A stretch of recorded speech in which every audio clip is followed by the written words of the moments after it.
Good Hello. morning. How are you? Good. How are you? I'm all right. It's getting pretty late. It's about 3 p.m. over here in Scotland, so Wow. Yeah, it's just my morning.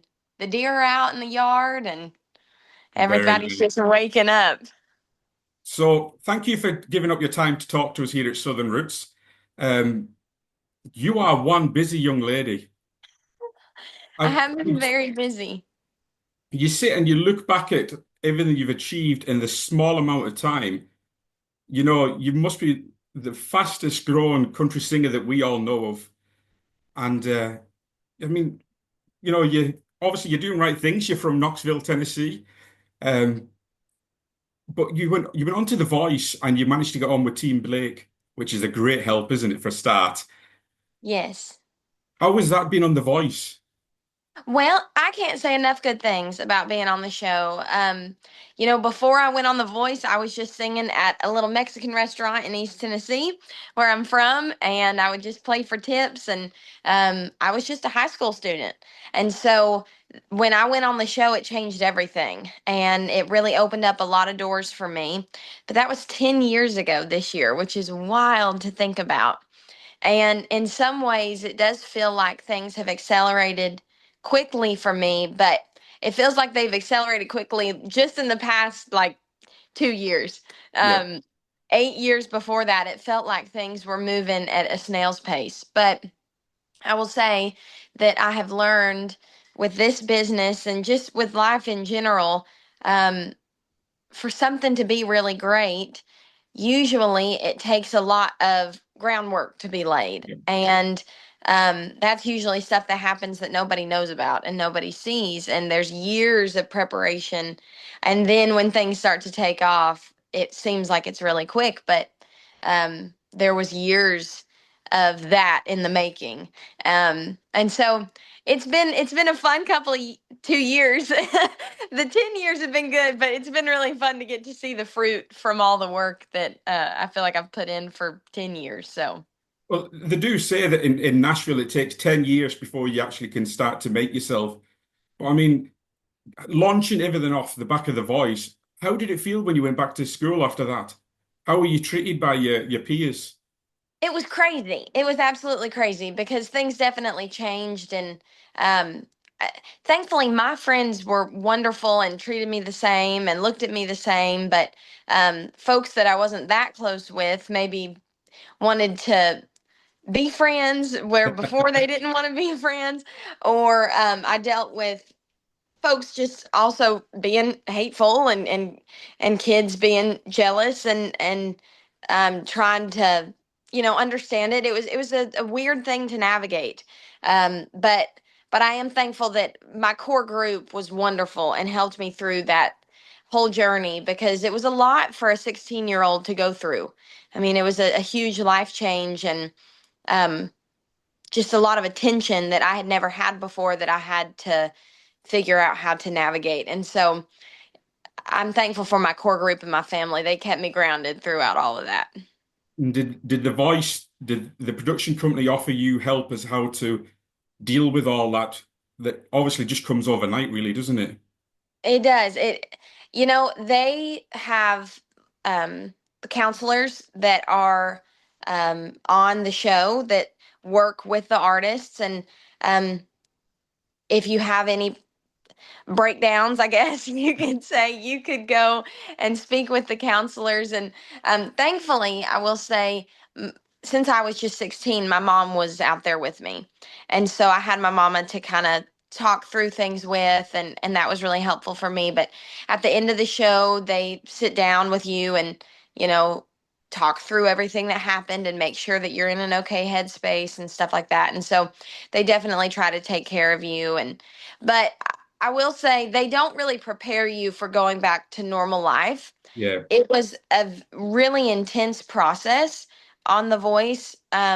We started auditions in April, and then the show did not end until December 15th. And so it was a huge part of my year of 2015. And when the live round started, I was out there without leaving or going home from October to December 15th. So that was a long time to Yeah. be just out in LA and not get to go home and see other family members and folks like that. And so, um, and not to mention every single day of your life, you're so focused on this show.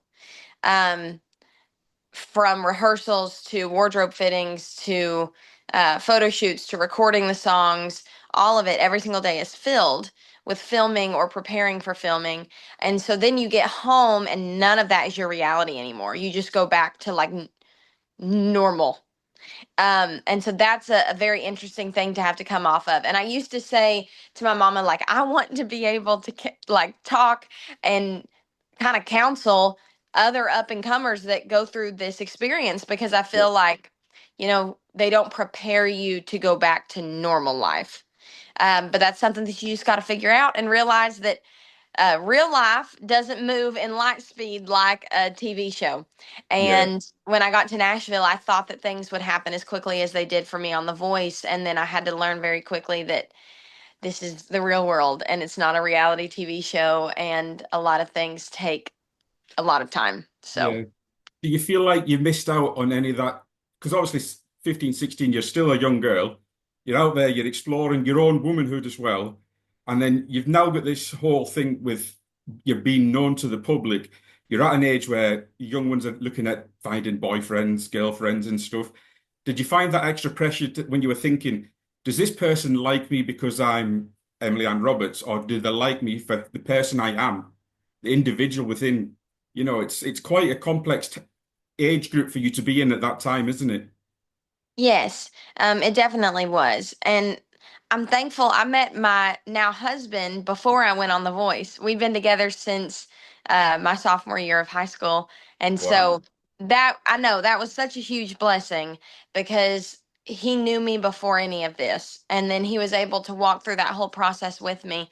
And, you know, I'll be honest with you, after things really took off on the show, I had a couple moments crying to my parents and to Chris, my now husband, saying, I don't know if this is what I want. I was so overwhelmed. And it was always what I'm doing right now has always been my dream and what I feel like my calling is in life. But it happened so quickly. I got so overwhelmed and I got scared.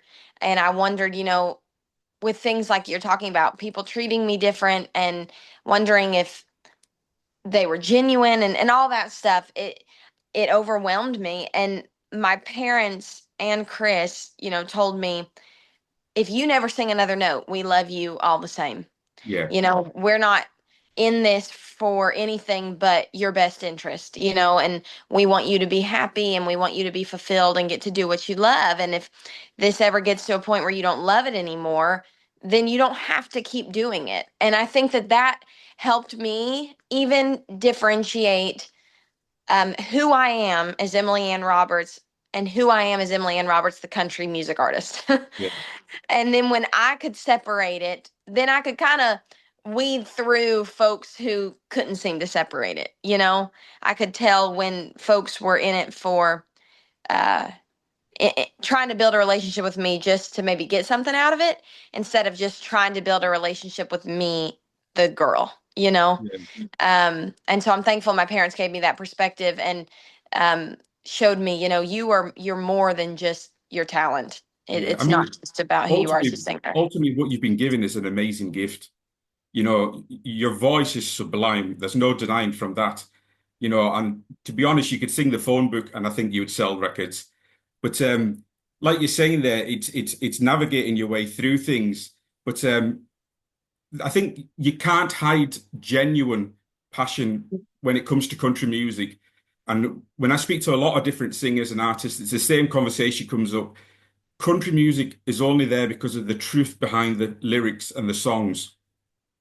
I mean, I grew up, my dad was massively into rock, Leonard Skinner, Deep Purple and stuff. And we would go to concerts and he would just watch the drummers all day because he was a drummer himself. Where now that I've took him into the passion of country music, he loves just sitting in the living room with his earphones in, listening to the words of songs. And he's never done that until it came into country music.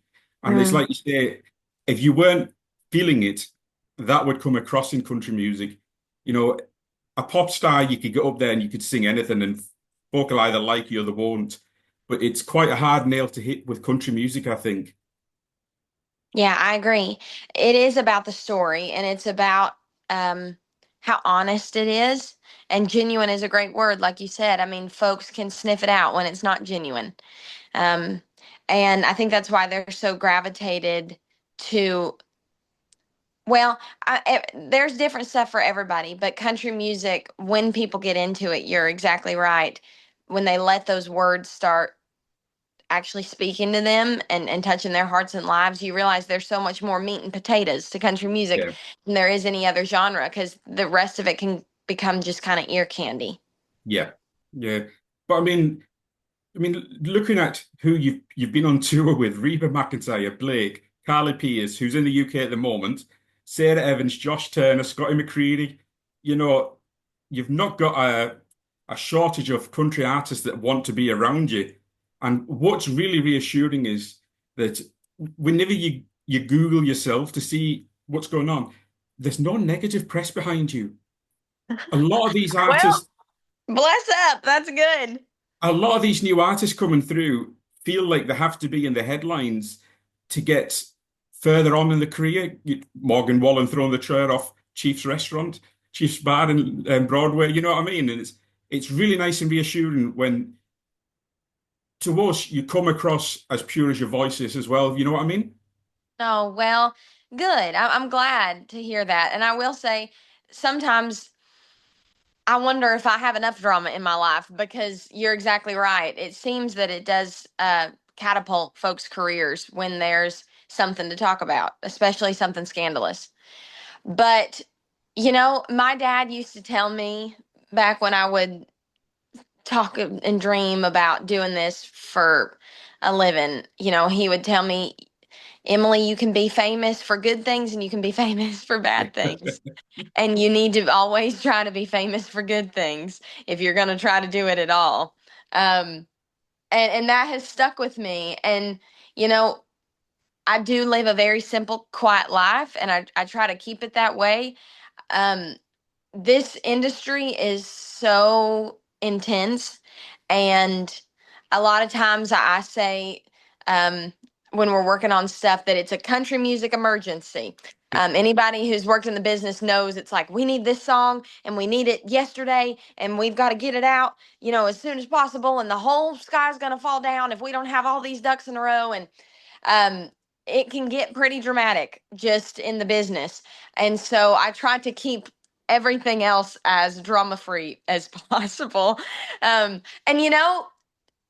as a fan, I know that sometimes there is drama that everybody indulges in, but for the most part, I don't want to worry about the drama in another artist's life. I Yeah, love getting to enjoy their art.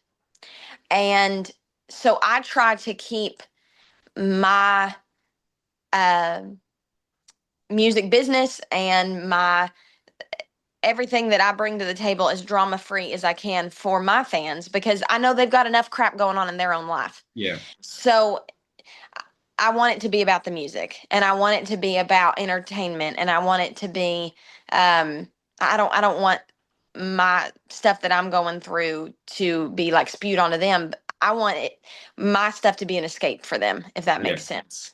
No, and it is. I mean, just look at how many times you've been on the stage at the Grand Ole Opry.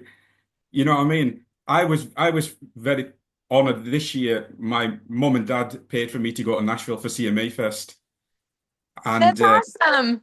we came out there. We did Nashville and went into the Grand Ole Opry, and you get shivers up your arms just thinking who has been on that stage in front of you. And we were lucky. The night we went, it was Marty Stewart was there with his wife and the Isaacs, and Oh, I then got talking to a guy that had sent me a friend's request through my socials, and I says to him, "Your surname's Isaac. It's not from the Isaacs." And he's like, "Yeah." I says, "I was at the Grand Ole Opry when your family were on the stage." I says, "You could have come and got me and took me backstage." But I mean, it's that must be an honor to you, I mean, to think the legends that have stood there before you. oh, yes. And it makes me almost emotional to hear how um incredible it was of an experience for you, because that makes me so happy to know that there are so many folks out there like you that appreciate it and know how special the Grand Ole Opry is. Um, you know, I grew up listening to WSM radio, and I always dreamed of being able to stand in that circle, and to know that I've been able to do it 20 times is wild. And I wish I could tell you that every time I am there, I'm a little less nervous and I'm a little more comfortable and a little more at home. But every time I'm standing side stage at the Grand Ole Opry, and whether it's Bill Cody or whoever is introducing me, I am looking out at that crowd and thinking, did they have the right girl? Are they really about to introduce me? Because it is such a surreal feeling to know that I get to continue the legacy of country music. And that's something that is such an honor. And something that I love about the Grand Ole Opry is they represent country music from like all time periods. Yeah. In one show, you'll have Bill Anderson, Whispering Bill Anderson. Last time I played, sang right before me. But then you have somebody like me that's just getting started. And you have folks like Luke Combs and Carrie Underwood and artists that are at the peak of everything right now. It's country music from all times. And I think that is so special that they do that. And to know that I get to be a part of that story is really humbling. It's really crazy. And it's a dream come true. Well, it is. And I mean, we look at some of your songs. Now, we play you quite a lot on our shows. And I mean, Thank you. obviously, you've got amazing songs like A Whole Lot of Little, and, it really gets you up there and stuff. And the one I love the most, well, it's not my favorite, but the one I love introducing the most is when we're talking about country music and it's Three Chords and the Truth. Hmm. And, you're either losing your truck, your girlfriend, your dog, or your house. And then, no, what do you write a song about? We got a song about chickens.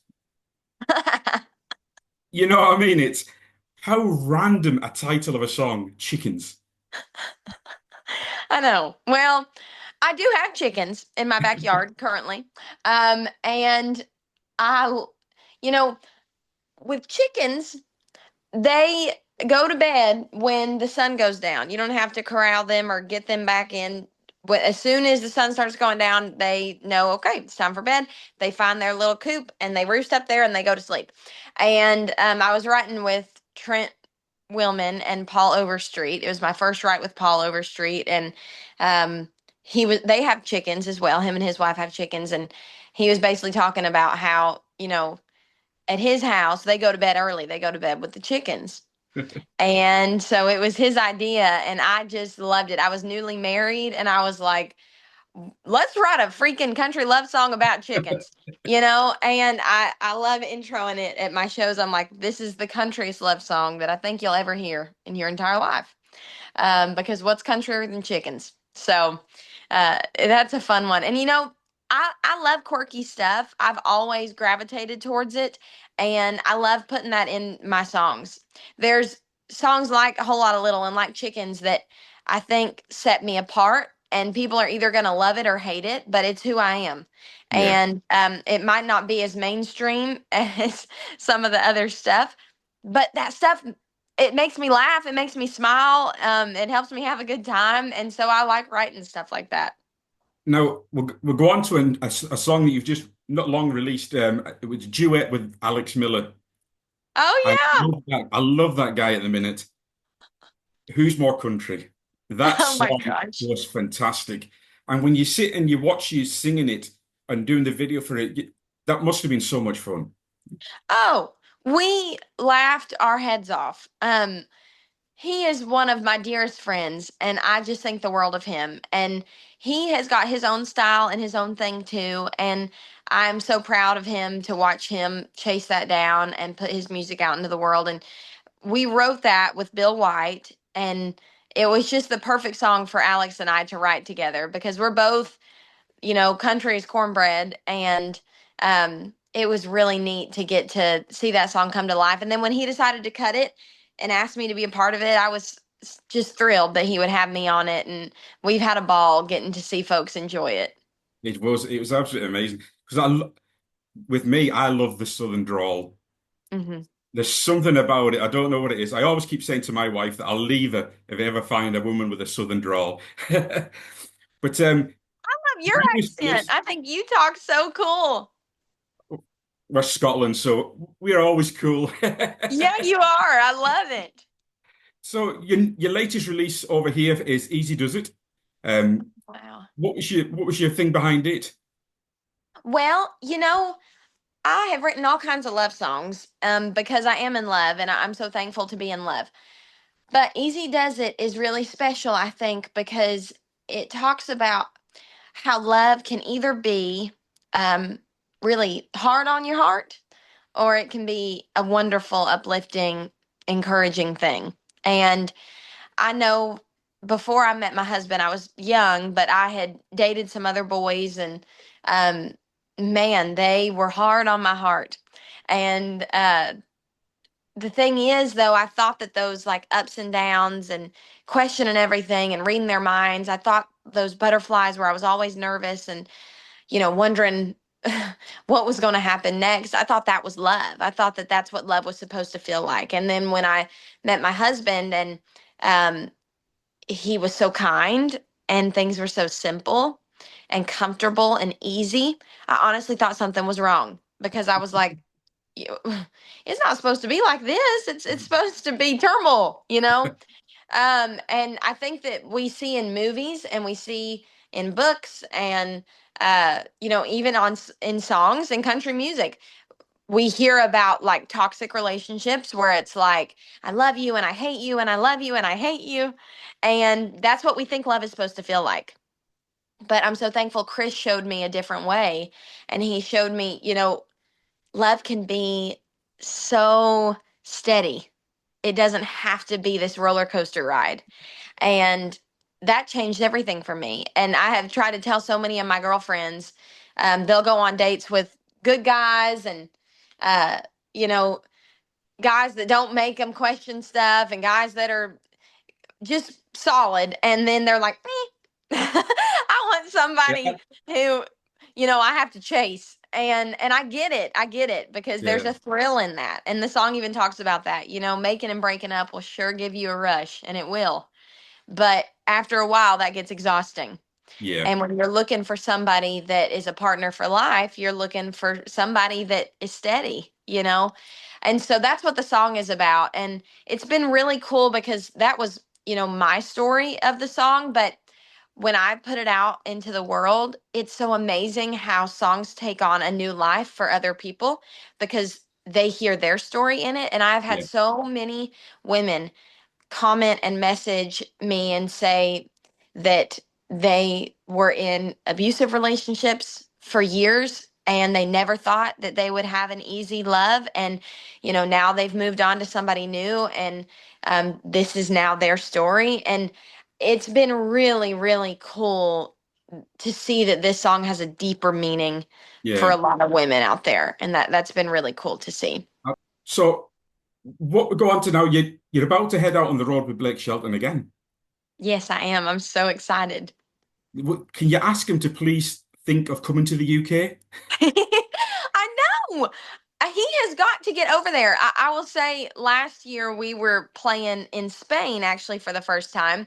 And then, like 2 days later, it was a crazy trip. We flew to Spain. I played a show. The next day, flew to Minnesota. And the day after that, I opened for Blake at a fair in Minnesota. And I was talking with his band, and we had told him that we had just gotten back from Spain. And his band was like, Blake won't take us anywhere fun. They all want to get over there too. But I hope one day he'll make it over there. I'll talk to him about it when we're on the road. I'll tell you, I want to get. I have been able to play in Spain and I have been able to play in Norway. I want to make it to London so bad. That's one of my number one top streaming cities Glasgow. in the world. I know, yes. Y'all are on the list too. I want to get over there so bad because I have so many listeners in y'all's neck of the woods. And I want to be able to get over there. But um it's not as easy as it is to get No. in the van and drive to Kentucky. Yeah. Um, but it is a priority of mine. And I will say every time, like when I've played in Norway and when I've played in Spain, I have met so many incredible friends, and the country music fans over there literally bring tears to my eyes because y'all are so passionate about the genre. And I I just think that it's so incredible to get to bring the music to you. And so um I'll talk to Blake about it. But Well, I'll tell you, we're working really hard to I put make it it out to our happen. listeners that we were going to be having this conversation today, and I can tell you that nearly every post was, we want Emily to come to Scotland and we want her to be headlining. We don't want to hear you come and do 4 songs. We want to see a whole set of just you singing on the stage. Well, I'm gonna tell my booking agent that we've You got a tell bunch of them. demand. Yeah, I You would you love to come and come to I will, Scotland. as it says in the Bible, you come to Scotland and I will bring the masses. Oh my goodness. So listen, I want to thank you very much for giving up your time to talk to us. We are excited about your career as you probably are. And like I say, when you are in that position where you can come across to the UK and Scotland, there is a lot of fans here waiting for you. Um, Well, thank you. Yes, I'm gonna start packing my bags and preparing for it. I want to get over there to y'all. or we'll get you Iron Brew, which is a Scottish drink. We'll get you shortbread. We'll get you, you name it, haggis. Haggis? What We'll is take haggis? haggis. The original haggis was oats and offal from an animal that was then stuffed into a sheep's stomach and then boiled. It's a famous Scottish dish. Pause. Pause. Pause. Pause. Oats stuffed into a sheep's stomach? Yep. Is the sheep still living, or is the stomach No, it's removed dead. from the sheep? It's dead. But you cook it in, do you eat the stomach of the sheep too? No, no, it comes off. What? I'm gonna have to Google that as soon as we get off of this. I, But I honestly, will take it. I will take all the Scottish things. if you come to Glasgow, we'll meet up your head of the show and we'll take you and let you experience Scotland, the best of our food and stuff. But like I say, thank you so much for your time.